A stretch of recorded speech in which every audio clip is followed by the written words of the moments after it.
Hello. I think I am live. I've switched to OBS today and everything's going a bit wrong. But it's fine. Welcome, welcome. Let me just switch to this one where you can also see the chat. Please observe how snazzy I have been. I've had OBS for a while and I only used it for Patreon streams because I needed to do like bits and bobs. Now I am actually learning how to do it properly and playing around with it and closing YouTube to my left because I don't need to see myself in so many different colours. So I can't do the thing where you like make a comment, show up at the bottom, but you're all here. You're all here being snazzy. Hello Robin Reeds, hi Kenny, hi Ola. Ate headless chicken for dinner. How did the dress go? I can answer that question. It went very well and I wore it on Sunday to go to a ceramics show, which was very, very, very good fun. I had a really lovely time. Kenny asked, how are we surviving in the sea? Are we surviving? I'm not thriving. I am just surviving. It's been really, really warm. I spent all of Monday through Wednesday working, but in our living room, so 3 floors down from here, with all the curtains drawn in the dark, just being like, no, the warmth shall not touch me. And the dog kept really wanting to go outside. And it was just very, very stressful. But it is cooler now. We never got a thunderstorm here. I'm so disappointed. Where I live, we're in like a weird weather zone. I don't know why, and I'm not a scientist, and I could be just doing this and making it up and it's confirmation bias, but I feel like the weather just like skims around us. Like Camp Half-Blood in Percy Jackson. Like it only rains when it really wants to. And we never got a thunderstorm, and I was really bummed out because they are my favourite kind of weather. I like this. It is a slightly easier setup, yes. I have snazzy screens and timers. I know, iconic. I did have to do a lot of Googling. Like my Google search history is like, how do I add timers to OBS? How do I do this? How do I do that? And I don't know what I'm doing. So it's all fine. It's all fine. And I suspect people who actually stream are looking at this and being like, what are you doing? Why are you doing it that way? But I'm doing it that way. So whatever. We're going to do some reading sprints. Are we hyped? I'm very hyped. I have a lot of stuff to read. I have I say 3 things. I have 2 things in a Kindle, so I have infinity things. But the 2 things that I really need to finish this week because they're on my weekly TBR list are Certain Dark Things by Sylvia Moreno Garcia. This is a reread. In fact, both of these are rereads. This is Vampire Neon Noir. That's what I'm saying. I am 38 pages into that, and I'd like to finish that today. That's a reread for Overbooked, and then because the sequel's coming out soon, I'm reading Legendborn by Tracy Dion. This is such a shiny cover. It really doesn't work for holding up, but I'm 126 pages into that, and this is because the sequel's coming out, but it's also conveniently for Conqueror Chonka, which Asher is running over on Twitter, the premise of which is reading the big books on your TBR, and while this doesn't look long, it is deceptively long because the font is absolutely tiny. I don't know why. I suppose they were wanting the book to look less intimidating, so they made the font smaller. But for people like me who have terrible, terrible eyesight, it is a real bummer. And then here on the digital, this is representing all digital devices because some of this will need to be on my phone or on my desktop. I am currently reading The Wall of Storms, so I'm picking that up. I might just try and like kick another 10% of that. And then I have, are we ready for the list for next week that I will like think about starting? I have A Kata Warrior by Nnedi Okorafor, which actually the one I'm reading is the UK title. That got very confusing. Alana by Tamora Pierce, and the sequel to that, In the Hand of the Goddess, I think, whatever the second one there is.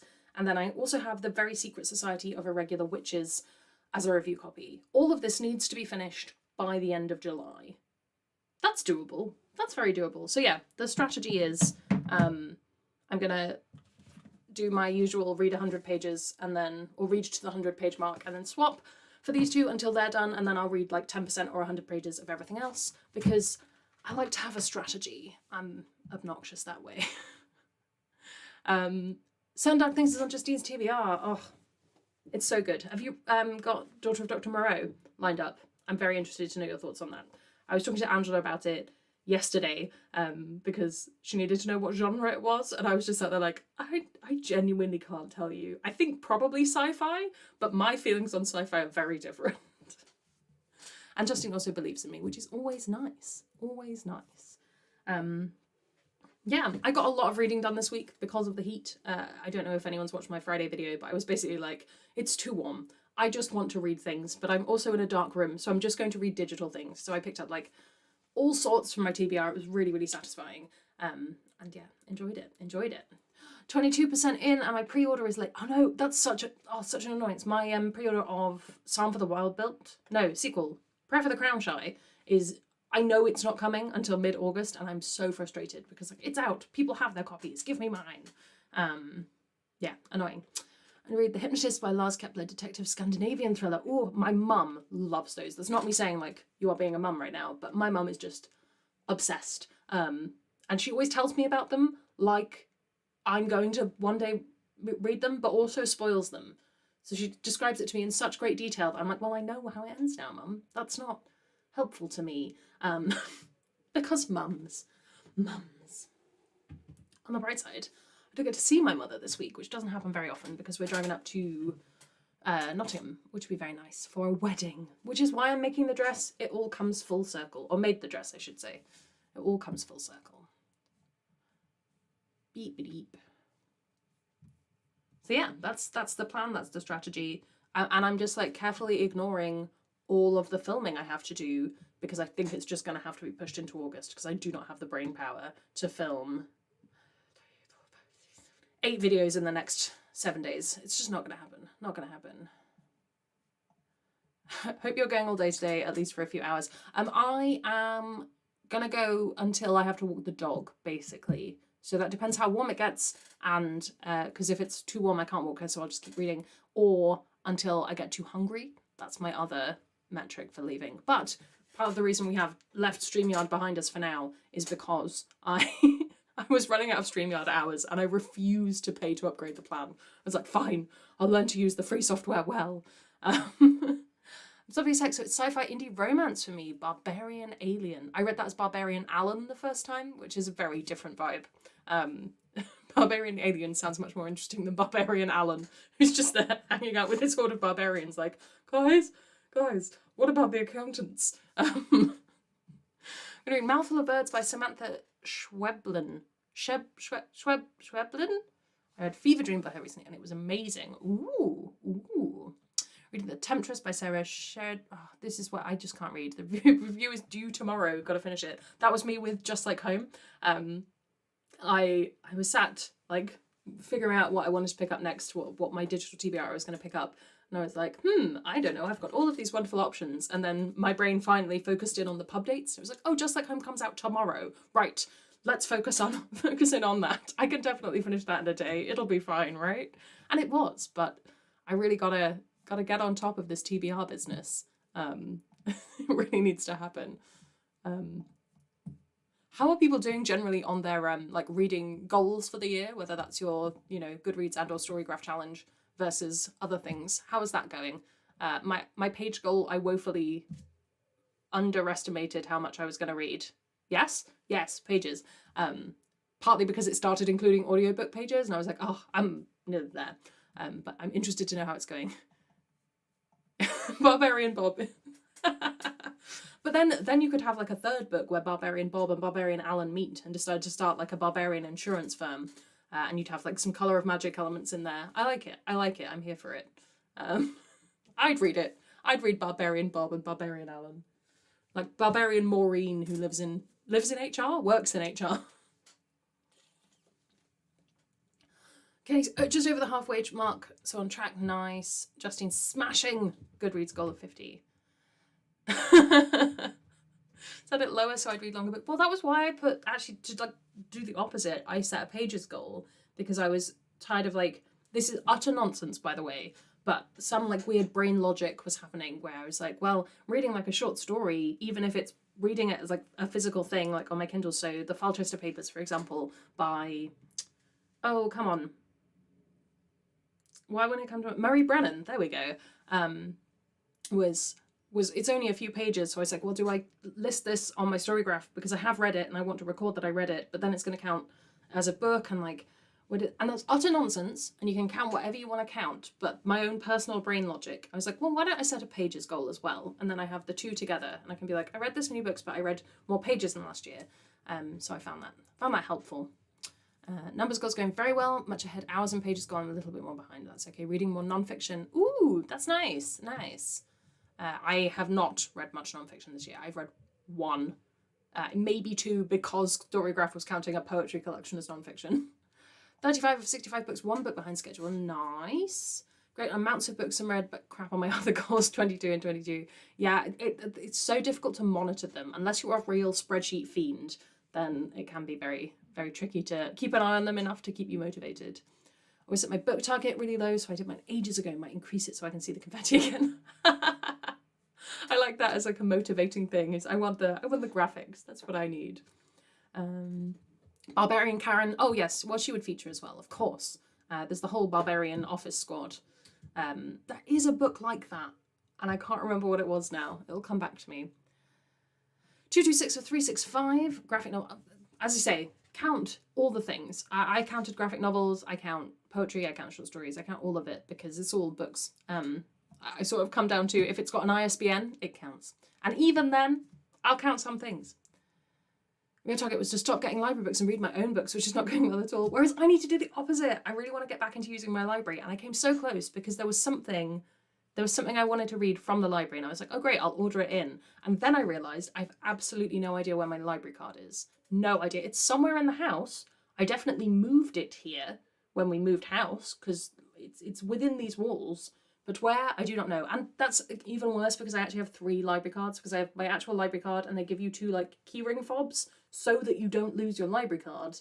But I can't. And the social interaction of going and being like, hello, for a second time I've failed in my mission to be in the library.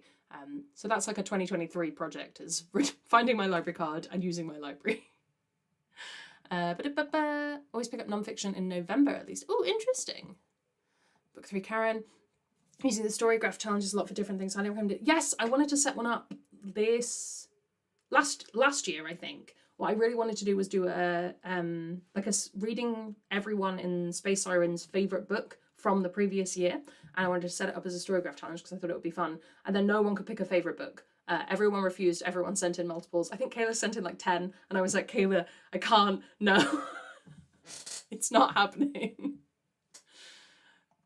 25 books left for my reading goal. I still have books on my TBR shelf. Still 40 books. Nice, nice. I think, let me check my TBR shelf. I am on 35 books to read that aren't rereads, which I'm not mad at. It's pretty solid. I don't know if it's going to happen by the end of the year, but I'm hoping to. I count it if I can find it on Goodreads. Another good thing, except you can import stuff into Goodreads, so you can be cheeky and throw some extra things in. Yeah. But yes, the social interaction of the library will happen at some point. It is not this day. Do the challenges for myself. I have a lot of them, like my series TBR and non-fiction challenge. Also what I want to read each month. Oh, that's really nice. I like that as a setup. One of those weirdest with a favourite book, but I know that most people seem to not be able to, which honestly I couldn't for years.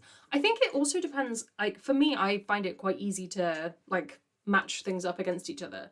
I think when you read really widely in various genres, it can be difficult because like how do you compare something like a huge epic fantasy book with perhaps, I don't know, I'm trying to think of like a good other example, like a YA contemporary, for example. Those things are really hard to compare each other and you might actually enjoy both of them equally, but how do you rate them? So I think when people read more broadly, it can be more difficult. How do you import into Goodreads? I can't remember, and it might be that it needs to have an ISBN, but you definitely can do it because I had to do it for a specific edition of something that hadn't come out yet, but I had all the like details and it could go in there. It's very rare that you actually need to because the people who are behind the Goodreadsy stuff are just doing their best. Doing the magical readathon. No, I haven't ever managed to do it. I'm not a readathon gal. I basically purely because I plan my schedule so far in advance that there's just not the space to do it, and I don't like For me personally, again, I don't like cramming everything into the prompts where I have things already, but I would love to do it 1 year. It's on my like goals for life list is to do it. Don't mind my like gubbins all behind me. We need to do some sprints, everyone. It's 1:15. Favorite books for different genres feels easier. Yes, yes. Right, we're gonna sprint for. Oh, are you ready? Are you ready?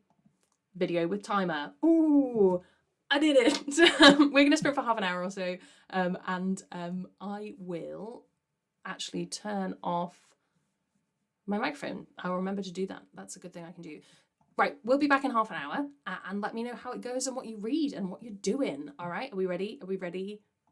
Oh, it worked. I am so pleased for myself. Okay, right, I'm muting the microphone and we're going.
And we're coming back. We are back. Yay. How are we doing? How was that for everyone? How did it go? I got about 150 pages read of Legendborn, which I'm not upset about, to be perfectly honest with you. It's pretty decent going, and that was what I managed to do. I'm trying not to stop playing. There we go. It's very, I'm rereading it and it's very easygoing. Just pootling through. Close. There we go.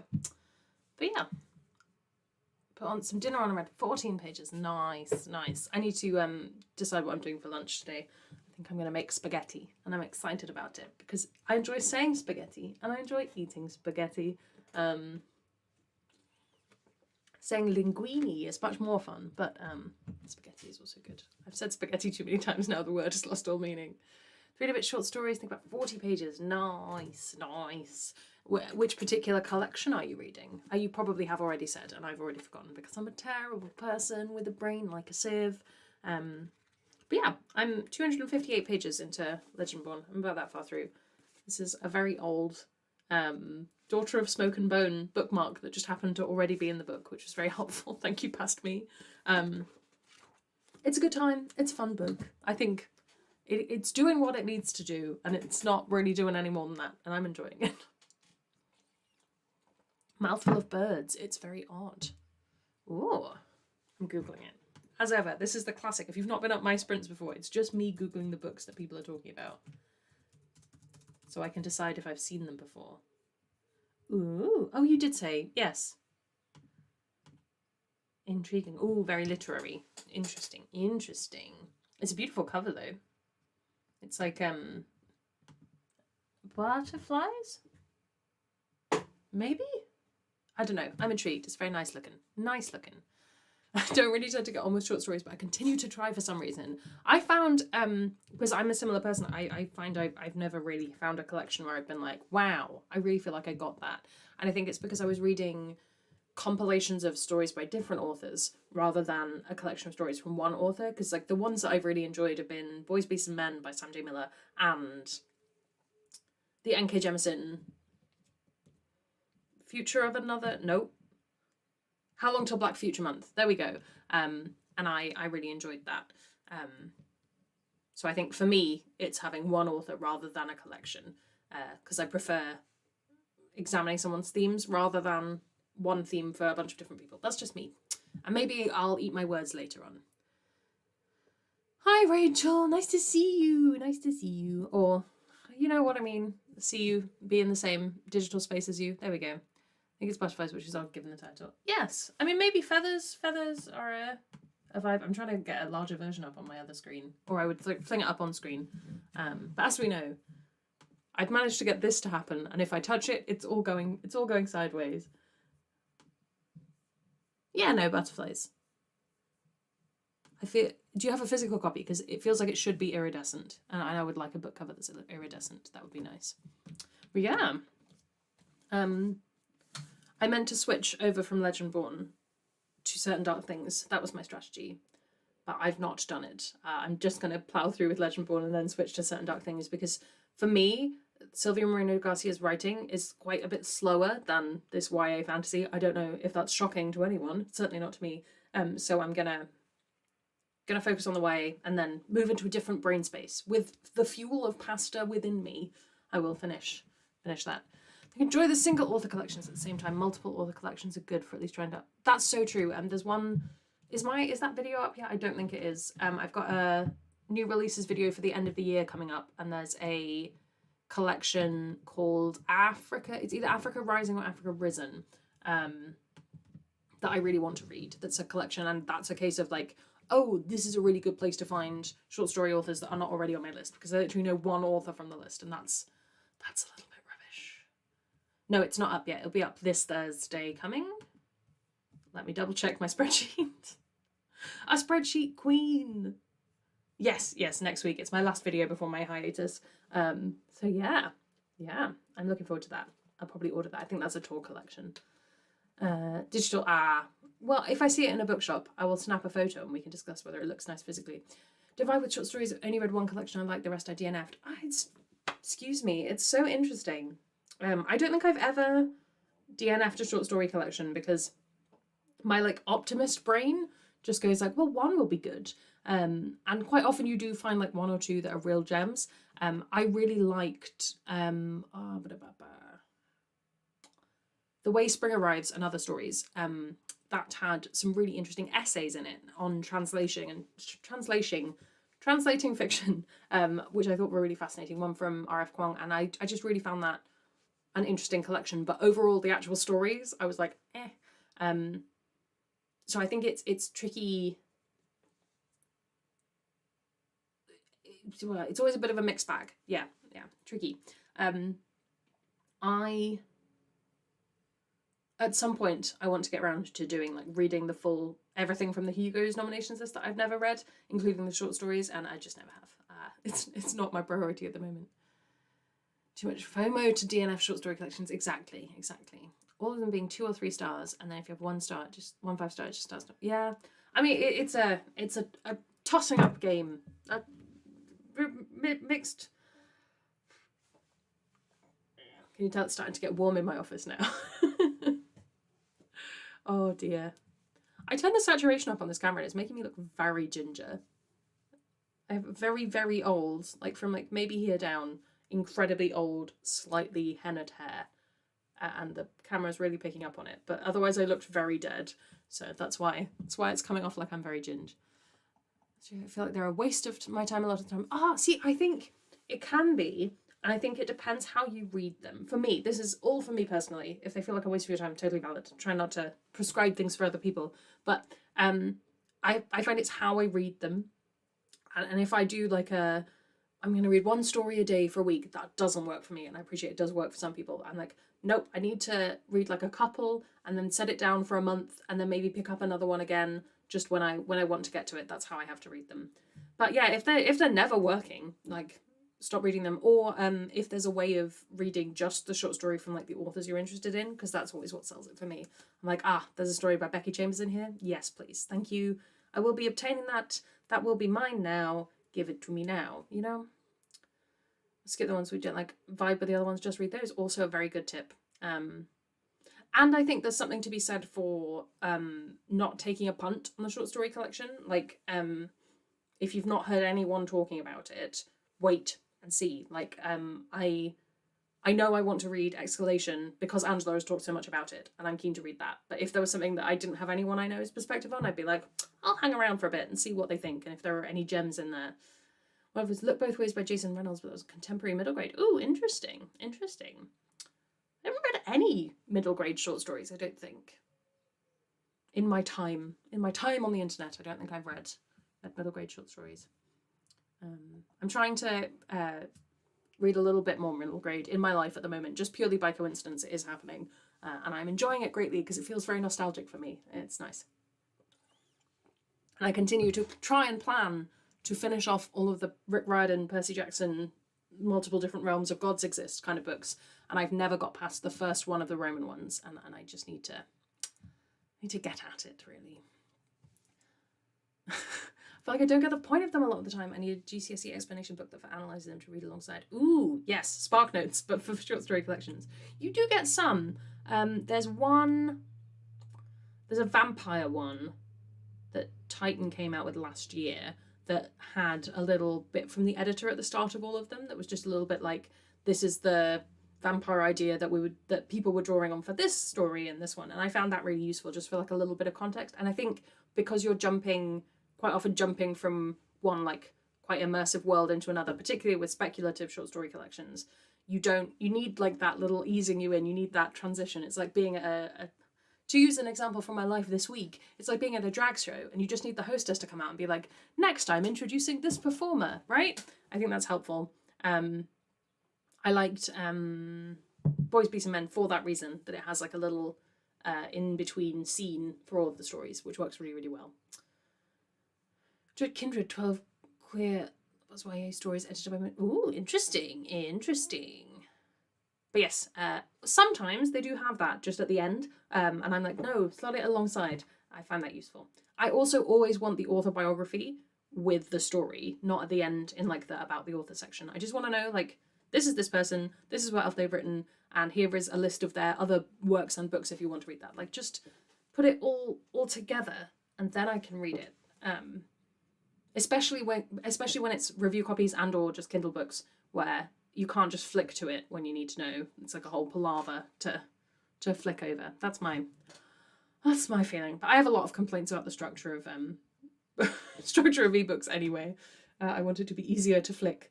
That is part of the problem. But yeah. I don't think I have any short story collections on my TBR at the moment. I say, checking it. At the moment I am devoid of them. But I will be adding them in the future. There are some that I want to get to.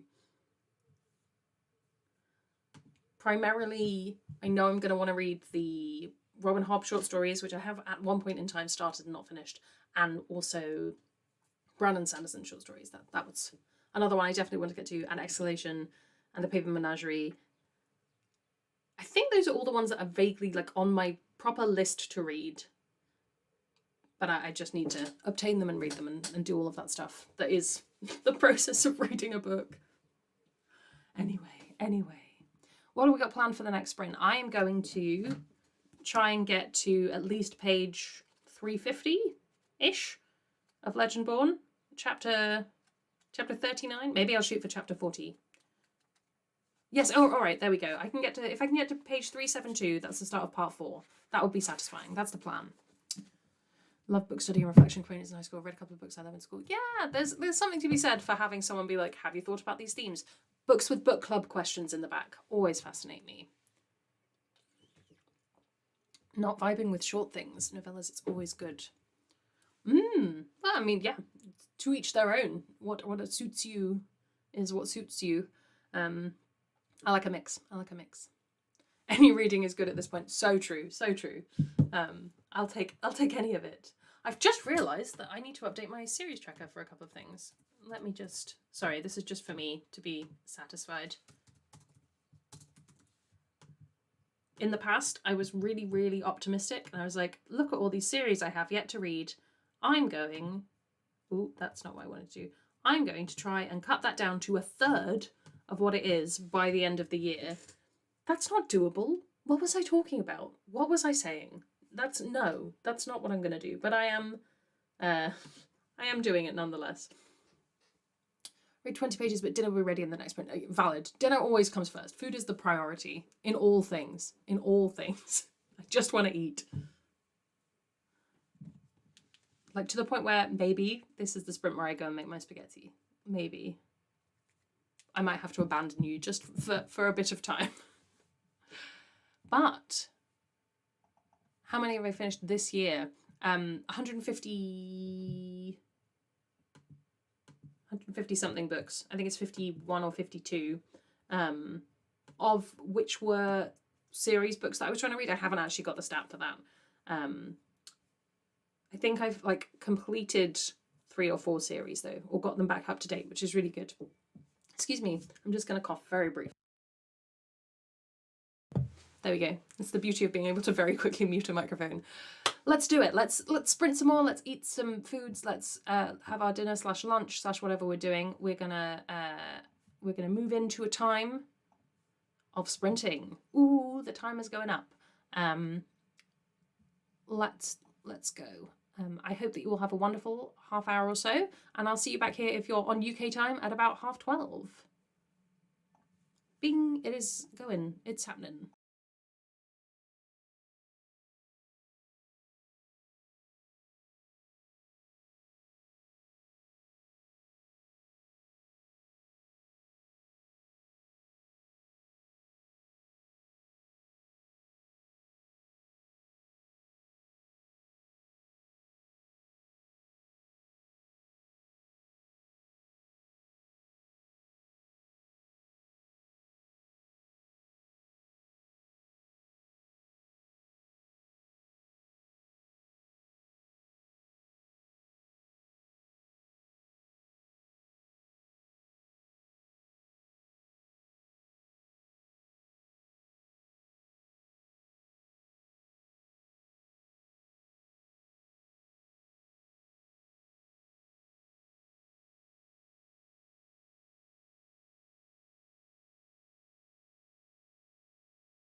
And we're back. Welcome back. This one, that's the screen I want. How are we doing? Oh, sorry. I had this on so I could monitor the chat while I was downstairs, and it just got me twice. Angela's here. Hello, Angela. Welcome, welcome. As you can tell, I've moved off StreamYard because I ran out of hours, or was close enough to it that I couldn't be bothered. So we're here on OBS, so I can just see you just here. How are we doing? How was that? I made pasta. I ended up not making spaghetti, for those who have been here since the start of the stream, because I realised that the idea of people watching me attempt to eat spaghetti without spilling it all over myself for half an hour was nightmarish. So I have penne instead, and I'm going to enjoy it after these brief messages from me. But it's good. I really like OBS. I use it for Patreon live streams. When I did my first one, which was what was it? Oh, it was how I would defeat every single Godzilla monster. And I needed a way of like presenting while also having the slides up, so I did it that way. But I very much enjoy it. Now that I know how to do timers, I feel unstoppable. Absolutely unstoppable. What kind of pasta? It's penne. This is my pasta. 11 pages and stuffing my face. Nice, nice. I'm slightly worried this is going to get cold. I'm going to have to shove it really near where the sun's streaming in from the windows. But I cannot think of anything worse than listening. Oh, no, I don't want to listen to people eat. But yeah, I did some reading. I also had a, chat with my wife, so it didn't go as well as it could have done. But I am on 338. So a few about 40 pages off where I wanted to be, but that's fine. I do think I'll finish Legendborn 2 sprints from now. Like, I've got about an hour left of reading in it, which is good. Oh, the sauce. What kind of sauce? Well, you didn't ask what kind of pasta sauce. It's pesto, because I needed something very quick and easy. And also pesto makes me feel like I'm back in university, because I basically lived, I have a lot of like, if I'm stressed, I can only eat specific foods, and pasta with pesto was one of them, because basically I was too awkward to ever be in the communal kitchen, so the amount of time it took to go like pesto in a jar into pasta, I'm gone now, no one can see me, that was my jam. But I'm working on it. Didn't do much reading, got distracted with Duolingo. Ooh, I've never braved Duolingo. I'm scared of the owl. I do not wish the owl to hurt me. Pesto is my favourite. Yes, it's also mine. I really love it. The best pesto I've ever had, it was so good, it was in Italy. When I was there on an archaeological dig, which is like the least glamorous way to be in Italy, I think. But it was in this restaurant in the town that had one restaurant. So we were there a lot. And they made pesto, but they made it with rocket or arugula instead of basil. And it was like with olive oil that was made in the region, and it was just the most amazing thing, to the point where I thought about that pasta from the year that I ate it the first time to the year I went back, and it was so good. And also is peppered with a lot of memories of all of the Brits on the dig going rocket, and everyone else being like, what on earth is rocket? This is arugula. So all the fun of American British words being different. 156 days and counting. I have too much days. Oh, it's so true, so true. A friend of mine just hit 100 days, and I feel like at a certain point, the sunk cost fallacy really kicks in. But yeah, rocket pesto. Oh, I should remake that, but would it be as good if I were not in Italy, exhausted from digging all day, and therefore really in need of pasta, and with the fresh olive oil and all that stuff? Would it be as nice made at home? I don't know. Read a little, I'm too tired to read much now folding laundry. I had to get our laundry out on the line earlier. Is that not the most satisfying thing? Drying laundry in the sunshine? It speaks to my very cheapskate heart, where I'm like, this is free. I don't have to pay anything and my laundry is dry. How exciting. My favourite that we've made at home is mint and rocket and basil and walnuts. That sounds amazing. Sounds so good. Should do it. But I assume that means you should make the pasta at home. I probably should. I think what I want to do is like do it properly and buy fancy olive oil and do it that way. So rocket in Australia. I didn't know that. How interesting. I did look it up. I can't remember what the actual like reason it's different is and where the different cultural words are coming in. But yeah. I finished Project Hail Mary this morning doing chores before wedding planner meeting in a few hours. Ooh, exciting. Very exciting. So a part of me really wishes we'd had a wedding planner to sort bits out for us. We had like event coordinators at the place where we got married. We got married in we didn't get married in a museum, but we had our reception in a museum. And yes, it was very pleasant. And they were very good.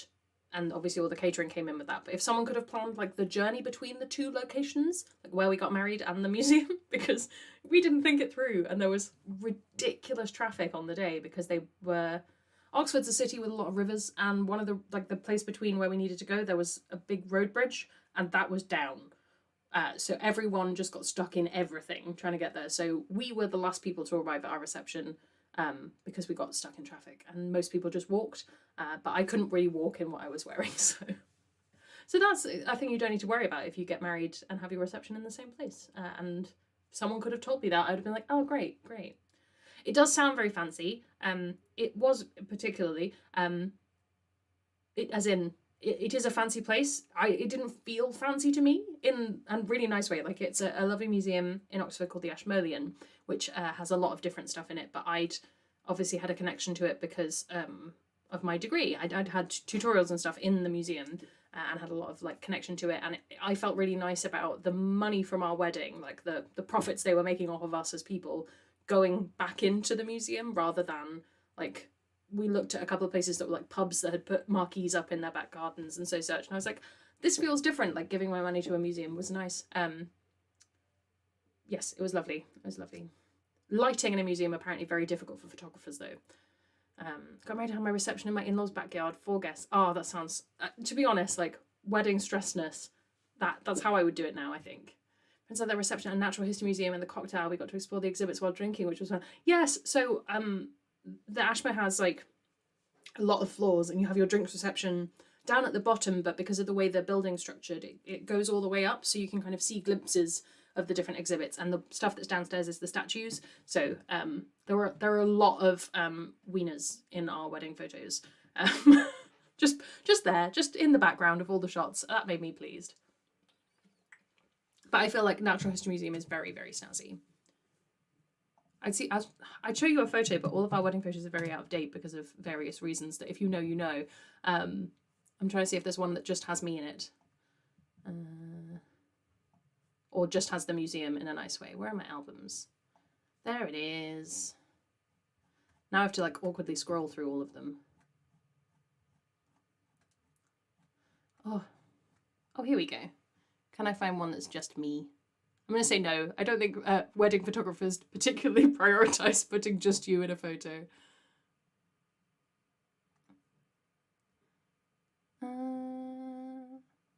Sorry, this is very boring. It's just me scrolling through. Oh, there's a nice one of me and my mum. Hang on, I'll show you that one. Me and mum. Let me import it. Oh, nope.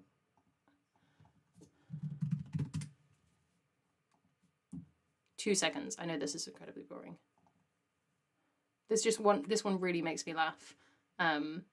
Because we're just going to the shop, you know. We're just off to the shops, me and my mother. But yeah, that's one of my favourite photos from the day. But it was very pretty. Oh, let me just because why not? The other one I've got that I can show you because it's not got any people in who I'm not going to be like exposing on the internet. That sounds very dodgy, but wedding meal. Right, 2 things. This is our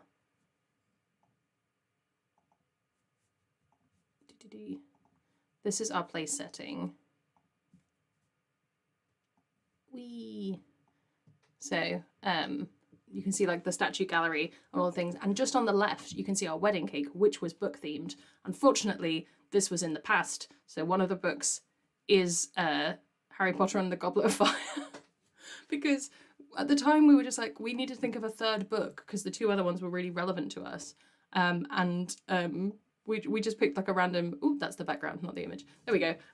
We just picked a really random set of books. And we went with that, and looking back now, in some ways, like quite subversive, but in others, I would maybe not pick that now, perhaps. Oh, thank you for nice thoughts on our wedding. It was a good time. If anyone in the UK really needs a wedding dress for something and is about a UK size 16, you're very welcome to have it, because I would like it to go to someone I know, and at the moment it's just sat in my parents' wardrobe. It's cleaned, it's all safe, but I need somebody to pass it on to, because I'm too emotionally attached to it to just donate it at the moment. But I know I'm never going to wear it again. When would I wear it again? I'm all for renting wedding dresses now. I really think that's a smart idea. Lighting the room was probably the hardest part to decide on, because it was a really interestingly lit space, because museums light things so that you can see the objects, and that's not how you light things for like ambiance or for photography. It's just not how you do it. But yeah, that's my wedding. It was a good time. It's our 5-year anniversary this year in September, and that feels very bizarre to say. It's been a very long time. I'm trying to see if I've got any good photos of just the dress that, again, don't have strangers in them that might not appreciate being shown on a live stream. I don't think I do.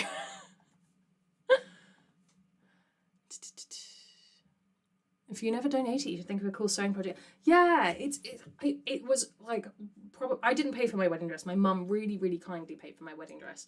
And it was so expensive. Like, thinking back now, I'm like, why? I spilled so much food. I didn't spill anything on myself at the wedding, but why was I allowed to make my mother make all of the nuance there? Why was my mother offering to pay for that wedding dress? But it is very good quality fabric, but I would like it to go to someone who really wants it. My wedding to my husband was actually my second wedding, so a picture dress I can wear again this time. I think this is the thing. I really want to wear a wedding dress, because when other time in my life am I going to get to wear a wedding dress? And then there's like my sustainable mindset of like, well, is that the best?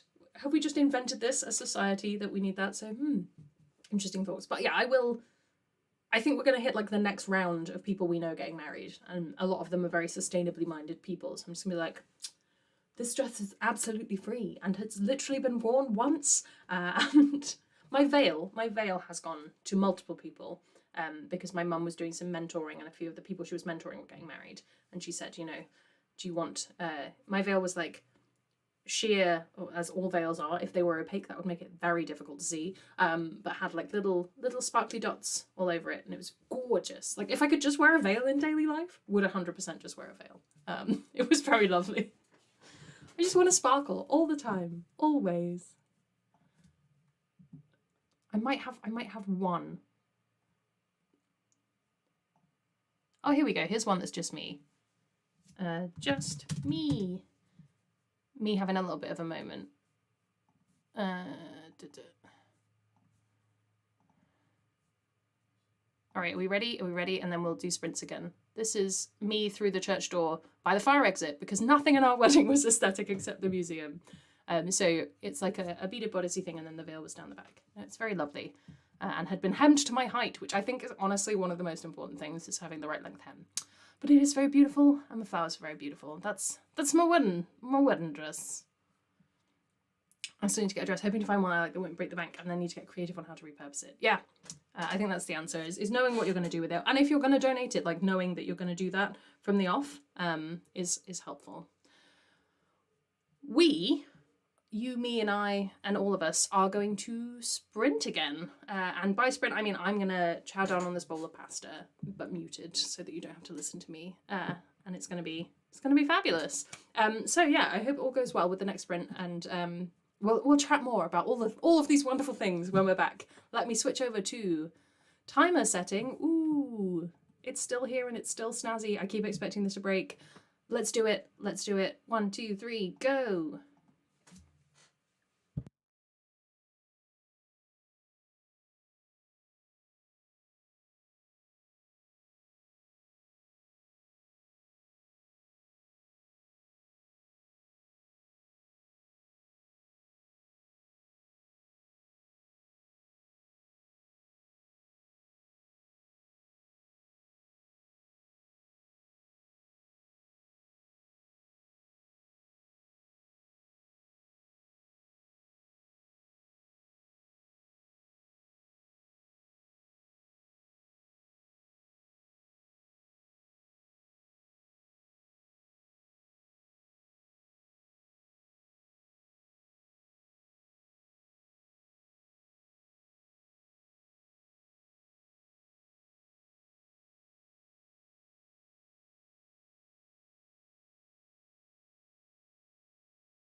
We're back. Hello. Hi. How was that one for everyone?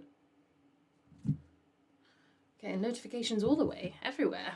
I got a missed call from a mobile number that I didn't know. And because my anxiety is really bad at the moment, I was like, oh no, this is clearly my father who has changed his phone number, trying to call me with an emergency. But also it could be a spam number, so should I call it back? And I basically just ended up calling back and it was no one. So thank you, anxiety. You're really, really helpful in all situations. Angela got laundry started and got more Project Hail Mary read. Nice, nice. Worth reading? Good. I haven't read any Andy Weir at all, whatsoever. I know. Send me to the sin bin. But I just haven't encountered it. And space survival really stresses me out. So I think possibly not one for me. I'm so close to the end. I have this much more to go. I'm 93% of the way through according to Storygraph.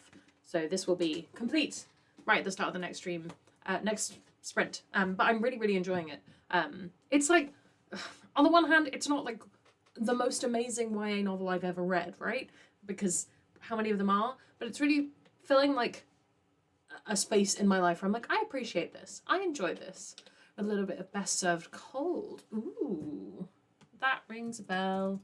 And oh yes, Joe Abercrombie. How are you finding it?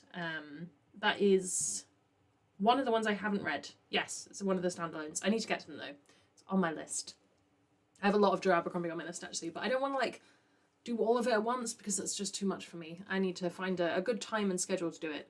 It's very breezy survival, save the world, and it has tropes you like, but no clue if you'll get on with his writing and humour. I liked the film, if that helps. But no, anything where they haven't solved the problem of how do we breathe in space, I don't like it. Like Becky Chambers, where it's like, I mean, yes, if this ship exploded, we would die. But like, that's not what this book is about. Whereas, what did I read? Oh, it was like a murder mystery, but on Mars. And it was by someone, and he was a very nice man, and I met him at a Galanx event. But it was so stressful because just constantly I was like, but you could die at any moment. And I appreciate that for some people that is the enjoyment factor and that is the stress factor. For me, as a person who like, if I'm under a duvet, I'm stressed I can't breathe. So the idea of being in space is just horrifying to me. Lying in bed, that's how my day is going to be. Oh, I'm sorry. Unless you want to be in bed. Like reframe it as I am spending some time in bed. But yes, I hope that your day improves. To be fair, if I could stream from bed, would I do that? I probably wouldn't because the dog would come and sit on me, and I think we don't need that. 38% of the Temptress, nice, and 70 pages. Not loving the book though. Oh, is it time to DNF? How far through are you like in total? And what is everyone's like barometer for at what point do you DNF? Are you 10%, 100 pages? What's the vibe? That's about surviving space and more solving a science problem for Earth, but it is in space. Claustrophobic about space. Yeah, claustrophobia, that's a good word of it. 0% stressed. Yeah. I don't like the idea of oxygen suddenly not being there. Although, on the one hand, like it wouldn't bother you for long, right? it wouldn't be an issue for very long for you. So maybe that would be okay. But no, everyone's like, when when like space tourism is a thing, I'm like, no thank you. Like, I will be here doing my normal tourism in an Airbnb in Aberystwyth. Thank you very much. 3 strikes give it 3 chances in a DNF. Ooh, interesting. See, I don't know if I could do that because I don't think like a DNF for me, I often can really feel it. It's not like, this has happened, and this has happened. The Martian's not that stressful, I would say. Sure, he needs to find out how to eat and get off Mars. Also one person, yeah. Oxygen has not been an issue so far in this space story, but I do still have the ending to go, so who knows? Haha. Yeah, I need there to be oxygen. I need that to be a thing. 47 pages in, don't have a barometer. Depends on how obnoxious it is. This isn't great though. I DNF'd a book at once at 6% because of girl hate. It do happen. There are some things that are really easy to know. Pennyblade, I DNF'd after about 50 pages because I realised it was not going to shift in tone, and the tone was just so not for me. And it was trying really, really hard. And I was like, no. And there are other things where I've had that same feeling of like, I don't think this is going to be for me, but it doesn't do anything egregious. And then I'm just like 400 pages in, like, well, now I've got to finish it. And it's been 400 pages of bleh. And yes, I am talking about Carnival of Ash. Sorry to people who love that book. I shouldn't have done it. I think I'll be thinking that all year. Like, it's my new, when I'm debating DNFing a book, I'm like, what if it's going to be Carnival Bash? Artemis at 50 pages, so I was going to murder a fictional character if I kept going. I have a feeling when I went like a book could be 5 pages and could, yeah.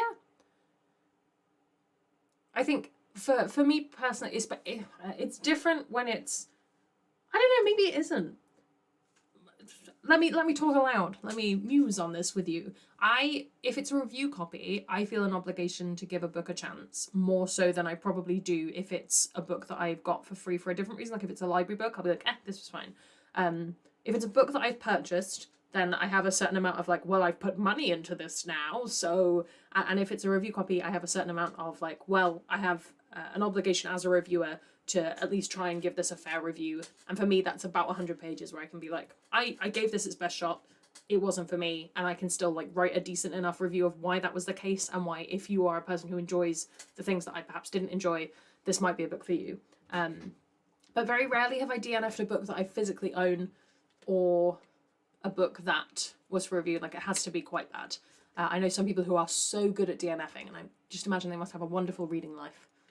I'm going to try to finish because it's such a long series and the protagonists change for each book. So that's true, that's true. But also can tip even further in the worst direction. Like Last Namsara, the first book's really great, changes protagonist, second book and third book, bad. Read from my library and audiobook, so it's way easier to DNF. It's easier to DNF when you don't have like a financial obligation or a reviewing obligation, I think. Which is another great reason to use one's library, because then you can play around with things and find things in different ways. Especially, I feel like there's something to be said for that nostalgia of a library fantasy section where you're just like, you only have book 3 of this random series, but the cover looks interesting, so I'll just read that and see how it goes. And that's something I did a lot as a child. A lot of reading weird fantasy series that I now can't remember at all. Books that I wanted to DNF, they're almost always for book clubs, and so I feel like I have to push through. Yes, yeah. Especially when you're running the book club as well. You can't really be like, talk amongst yourselves, everyone. I hated this, and I didn't want to finish it. Yeah. I've not yet... The only book club I'm in is Space Sirens, and I've not yet had to DNF anything for that, because I just skip the ones I know I'm not going to like. I've never done that, but love that for you. It was just like a staple of me between like ages, I'm going to say like 12 and 16. I would just read whatever looked good, and I never looked at what number in the series it was. I never really thought about it. I just went in, and it was chaotic, but in some ways quite fun, because especially in those cases where book 1 includes a lot of info dumping, you're just like, well, I don't need that. I'm in book 2 now. I know who I care about. Like, if it's one of those things I'd really love to have access to, is my... Like, these are all the books you've ever taken out from the library, but from when I was maybe like 12 to 16. So if anyone works at Hampshire Libraries and can talk me through their database system, I would love to know. I have a little library up the road for me, so I just take books from there if I DNF. Nice, nice. Oh, take books there if you DNF, not take books from there. That makes more sense. There's one at our train station, actually, but it's all very, like, not my... When you're very much a genre reader, that's little libraries tend to not work for me. Since I want to try and do that more and maybe not have a TBR. I am very, very excited for August not having a TBR. I say that. I have some things I know I want to read and some things that I know I'm planning on trying to get to, but I'm excited for not... what's the phrase? Like, I can just start anything at any time. It's not a case of, like, I need to get through these 7 books this week, therefore there isn't time to start anything else. So I do have some bits and bobs that I really want to get to, including... Dandelion Dynasty. I'd really love to do Temeraire, because that's another big series that I just haven't had a chance to get to.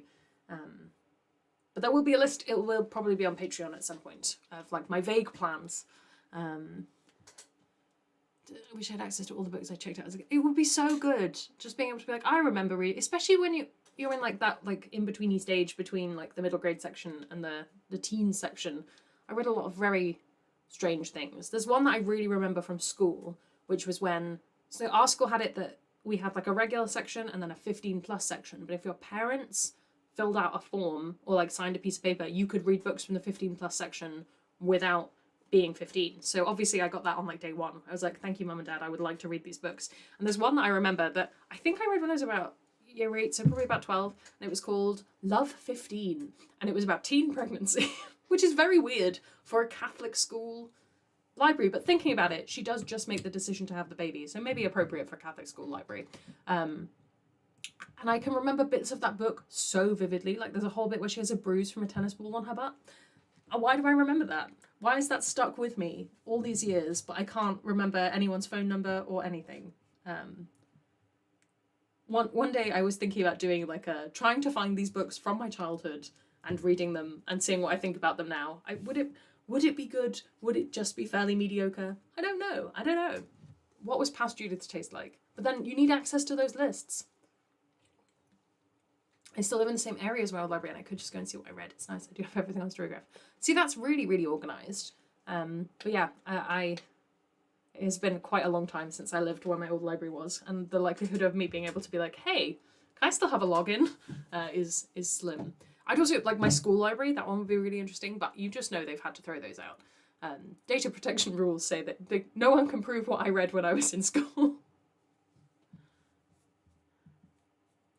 Maybe that's like one of the shelves in the afterlife. You can just go to the big library of the afterlife and it's like, here's all the books you've ever read. Do you want to just have a browse through in chronological order and also with like tabs that tell you what you rated them even before you had like a rating system? Like that's in my afterlife, I think. And just have a good chat with all the various librarians I've ever met and known. I would do that. That'd be nice. Animorphs, Steenie by Judy Blume and Matilda. Oh. See, this is the interesting about this is the interesting thing about reading Animorphs, because in chaotic Judith times, I just read whichever ones were on the shelves. So there's like 2 or 3 that I have very vivid memories of, and I think I've encountered all of them now in the series. I'm up to 42, but who knows? Like every time I'm like, this sounds really familiar. Is this one of the books I read at age 12? We'll see. Inkworld. Oh, that's lovely. I think I was very into the Roman Mysteries by Caroline Lawrence, who was very, very lovely. I met her once as an adult, and I got to be like, your series is why I became an archaeologist. And now I'm like, I'm not an archaeologist anymore, but I still very much liked your books. So I was really, really into those. And like somewhat problematically, willing to accept, really into the House of Night series, which was one of the many post-Twilight vampire series that definitely shouldn't have been digging into Native American stuff as much as it did, but oh boy did Teen Judith really enjoy that series. I had to get rid of all of them. I owned them all and I was like, we're gonna donate those, we're not gonna deal with that anymore. Replica and Bailey School Kids. Ooh, you didn't order, but I did whatever with Bailey School Kids. Did everyone have those kind of books where you were meant to like they were all color coded and it was based on your reading ability and you eventually like, worked your way up? I remember those. I think ours they involved Chip, Biff, and Chip. I genuinely don't remember because as quickly as possible I was trying to read other things. Sweet Valley Twins, Sweet Valley High. I know of them, I've never read them. House of Night in my 20s. I was going through high school library, I read a huge book series. Australian oh, interesting. Oh, my brother was really into Choose Your Own Adventure as well. Just very, very intrigued. But yeah,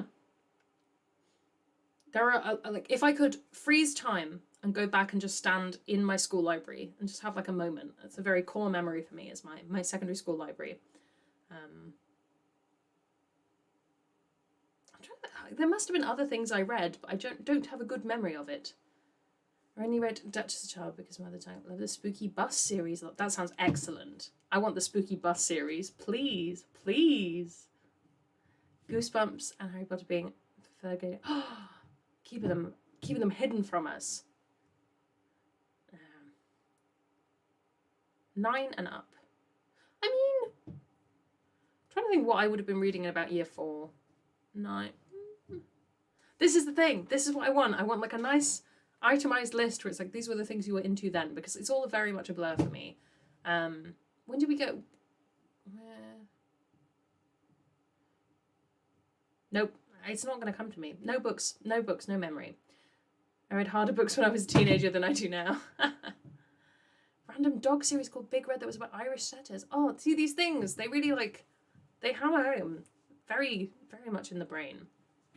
And then I was like just at the right time for Hunger Games. I was just at the right time for Twilight. What else? I didn't read a lot of the other ones. Like, I didn't read Maze Runner until I was an adult. Gone? Does anyone remember that series by Robert someone? That where all the adults disappear. That series got very weird. I finished it as an adult very early on when I was reviewing. I read the last one, and I was just like, I'm okay. This was a lot intense. Biff, Chip, and Kipper. There we go. There we go. You know. Did I read Divergent? I did. Divergent is one of those books that I feel like makes a lot more sense when you realize one of the books is dedicated to Jesus, or it's like in the acknowledgements or something. I was like, oh, I get more where you're coming from. Yeah, I read Divergent, and then Allegiant, the like last book came out my first year of university, so I would have been about 18. So just a little bit too old for them, I think. But I really liked the first one because I was in that stage where I couldn't really like critically think about the fact that the world just didn't make any sense. But yes, I did read Divergent. Is that like the big three? That was and I read Shadowhunters as well. I was very into that. I feel like that's not gone away. People are still very into that. Trope of Gone was in a different book that I do remember. There were quite a few. Oh, we're meant to be sprinting. I'm sorry, I've got really, really deep into things. John Marsden Tomorrow When the War Began was the big kids series when I was young.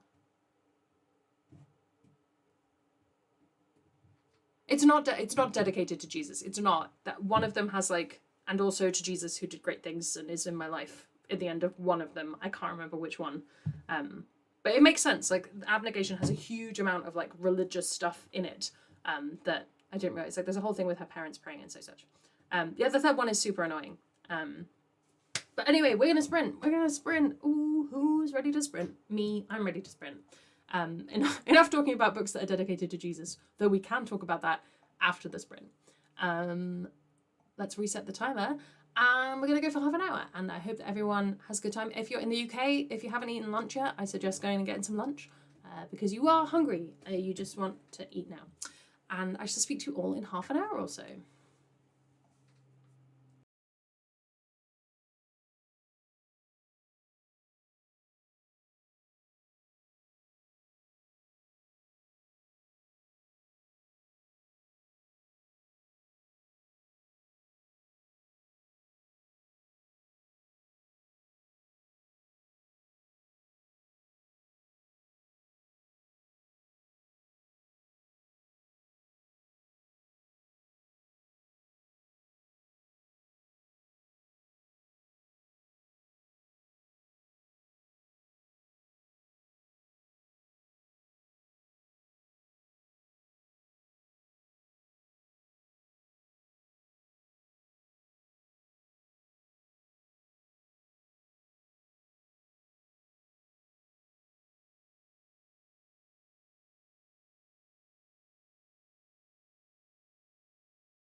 And we're on our way back in, rejoining the group, revisiting ourselves. I always feel like a sort of meditation has ended at the end of sprints. I get very in the zone. Finished it. I finished Legendborn. Woohoo! 1 book down. I'm going to tick it off my spreadsheet right now in a joyous time of ticking things off.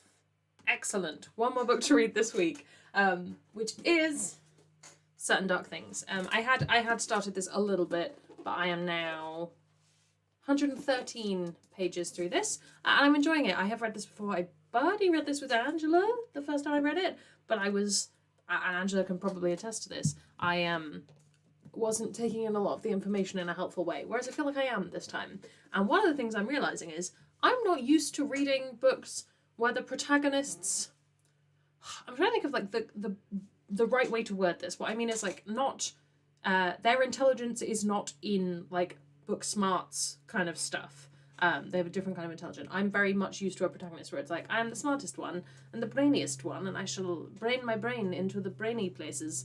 And the main character of Certain Dark Things is not that. Intelligence lies in other places. And yeah, I'm not used to it. And I think that's one of the reasons it didn't gel with me the first time. I'm trying to acknowledge that, and that I should get outside of my own little brainy brain bubble and do the thing. So that's good. Amy got 19 pages done. Fabulous. Played Scrabble on my phone, playing for the first time ever playing Scrabble, or playing Scrabble on the phone. I don't have the patience for it. My only skill at Scrabble is finding dirty words. I wish I could read the audiobook. That was me trying to read out loud at the speed of my brain. I get into the zone.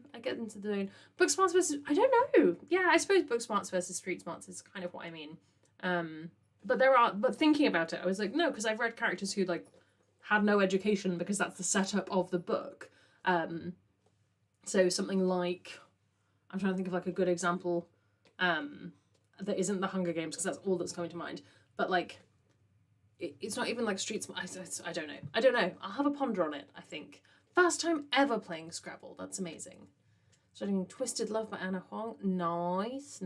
And an 8 lunch. Very nice. Oh, I want to roast it out. I've recently gone vegetarian. Not for any particular reasons, just I have. And that is like just something I was like, oh, hang on a minute. Christmas. Roast dinner at Christmas. We're going to have to assess, because I will not be cooking. So I have to assess what I want. And do I actually just want gravy? Is that what I really want, you know? Like somebody who's naturally intelligent. I don't know, because then that's like a whole other kettle of fish. I don't know, just like types of protagonists. I'm not used to this type of protagonist. And I will ponder more, because I'm rereading it for an overbooked video. So I will have to make these thoughts into something at least vaguely cohesive. Something that like means something to someone, including me. So yeah. But just like I was reading it and I was like, I'm not used to and like intelligence is very broad and we have a very like linear view of intelligence, but I haven't read like a non-intelligent character in a very long time. And we're being joined by a small dog who's making her presence known down on the floor behind me. Hi. Hello, are you too warm? Because it's too warm up here. I thought you might be. She's gazing upon me with love, just so you all know. Do my kids eat roast without gravy? Gravy is my favourite thing. Gravy, bread sauce. That might be just my Christmas dinner. Just a combo of the two. Like a horrifying yoghurt. But yes, I really like the vampire style of this though. Like the different kinds of vampires, very interesting. And sort of the kind of thing that I'd love to explore like more widely. I'm sure those books exist from the time of vampire hype being at its strongest, but like all the different traditions of vampires and like there's been a lot of discourse lately about vampires and anti-Semitism, when very specifically looking at European vampire stereotypes, vampire lore, vampire stuff. I read a really interesting Twitter thread on it, which is where I get all of my interesting tidbits. I'm like, I'd love a collection of thoughts on that somewhere. I'd read that non-fiction book. Meanwhile, we're also talking about gravy. This is the thing I love about streaming, is I can simultaneously be like, let's have a conversation about, you know, this thing and this, and also sauce. I love gravy. I do. I just love it. But yeah, I've got how long is this book? Is this 200 and a bit pages? Let's say 250-ish. It's less than that, but there is an interview at the back. So I'm hoping I can finish this in the next stream in a bit, sprint in a bit. And then after that, I don't know. I'm going to decide where my fancy takes me and pick up something, but everything else until the start of August is all on my Kindle, so it will be a nice digital reading time. But if my eyesight's not up to it, we will switch over to one of the various other things that are just randomly kicking about that I really need to read. Read that, but yeah, I think somebody make a collection of essays on vampires, like not short stories, just like a collection of essays from different perspectives. More vampire books. There are some good ones coming out. I think we're hitting like, not. It always seems so like rubbish to say like a vampire revival because everyone's doing the marketing based on that. But things like Dowry of Blood comes out from Orbit very soon. I've already read the small press version, but Dowry of Blood's coming out. I think there'll be a lot of like imitators and things from that. Yeah. Almost done with The Temptress. I'm just over halfway through. It's a fun short novella. It's enjoyable. Nice.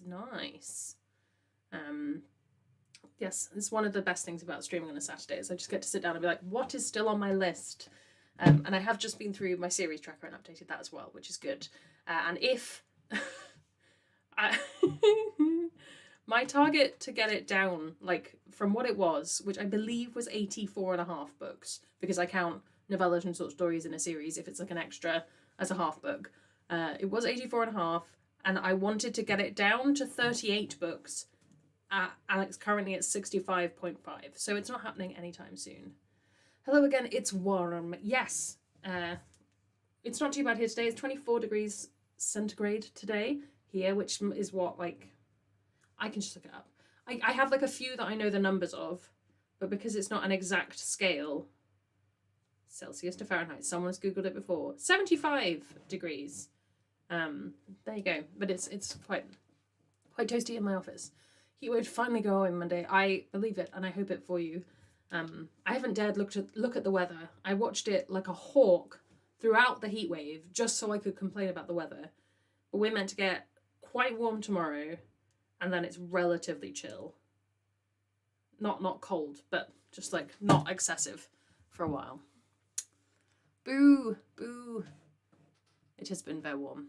Still reading the short stories and still not enjoying myself, considering reading Small Favours next.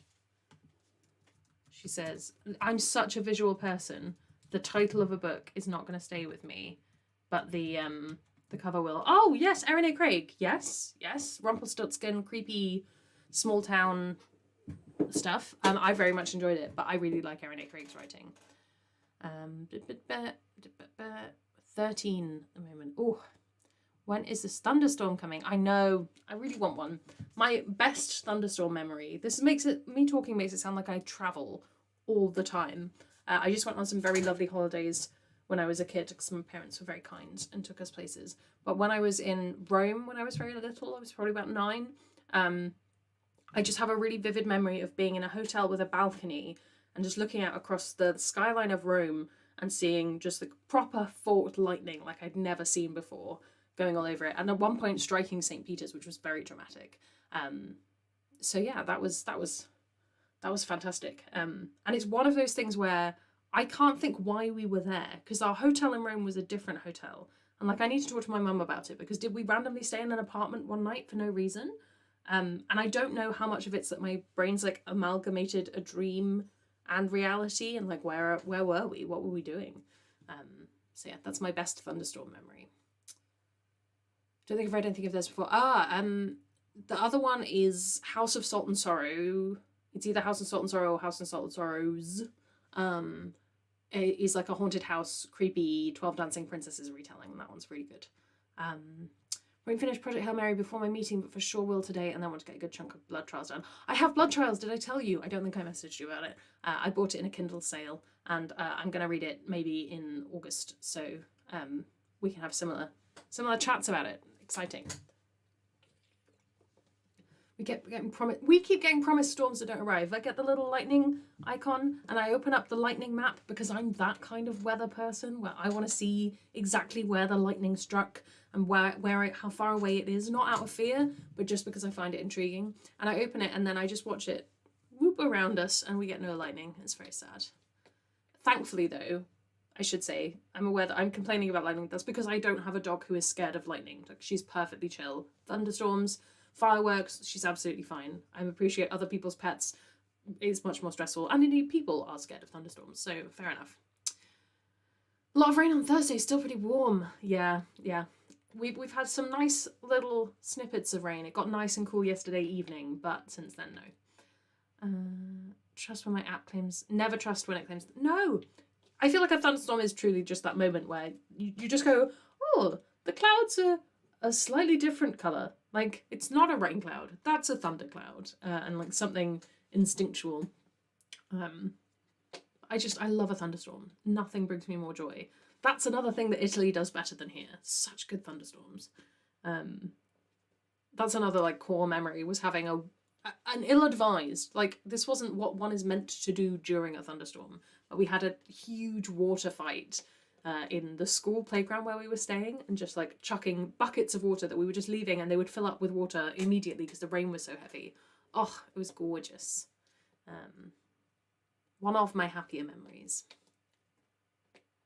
Oh, thank you. Love the sprints, by the way. That's very kind. Thank you. I flip between like having a wonderful time and being really anxious.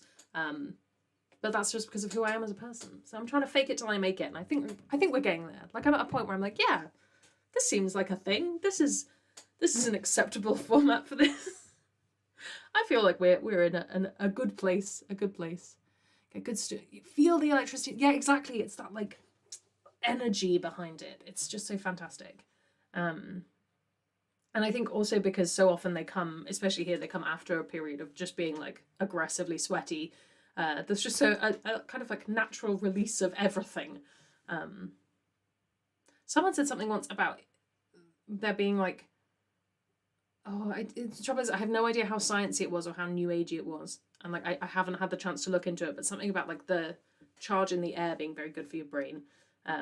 One day I'll look that up and see if it has any actual basis.